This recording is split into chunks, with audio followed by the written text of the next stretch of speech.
Hi everyone, I've started a new channel called Testing Buddy, which would help young professionals who are working in the field of testing or the college pass outs who want to know what exactly we do in the field of testing and in particular manual testing.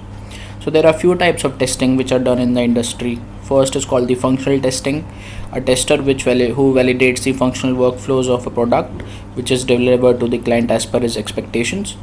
Automation testers are the ones who automate the workflows created by a functional tester, and they could be on any platform called web, backend, enterprise, or desktop.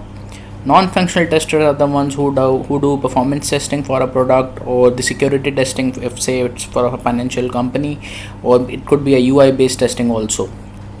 So in the industry we have heard of some terms called manual testing. So essentially there is no term called manual tester in the industry. Manual tester who does manual verification of the workflows is called a functional tester. As a functional tester, the responsibility of the tester is to verify the workflows of the product which are to be delivered to the client in a best quality manner. Sometimes I've also heard from a functional tester if he's demotivated right now. So yes, there are questions raised from functional testers who have been working in industry for a long time, and they cannot have their growth path in this field of testing, as well as they cannot change companies because they don't have the experience of automation or any programming language. Now, if we want to know that if we how do we grow as a functional tester in the company, so there are few ways which we can take to grow as a functional tester in a company. So essentially a functional tester is more knowledgeable than an automation tester. One needs to have confidence in himself that he can drive the project on his own.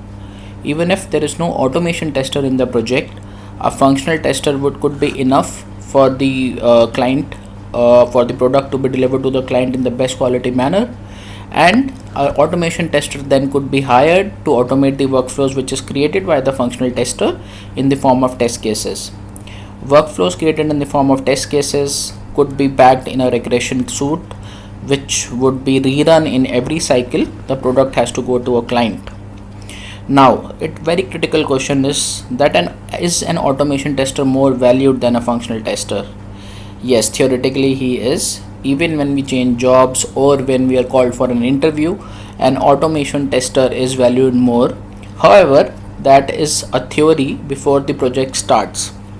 So when a project starts, essentially a functional tester has to gain full knowledge of the project, and he has to create test cases on the basis of that knowledge. If the project has to be delivered successfully, it will be a contribution of a functional and an automation tester. So what will be my next video about? My next video will be about how the business actually works in an SDLC, who gives the requirement to the technology team, how the technology team works, and how is it delivered back to the client. So please stay tuned, please subscribe to my channel, and please post your questions. I will try to revert to all of the questions, and we can work together for a better growth path of our career. Thank you.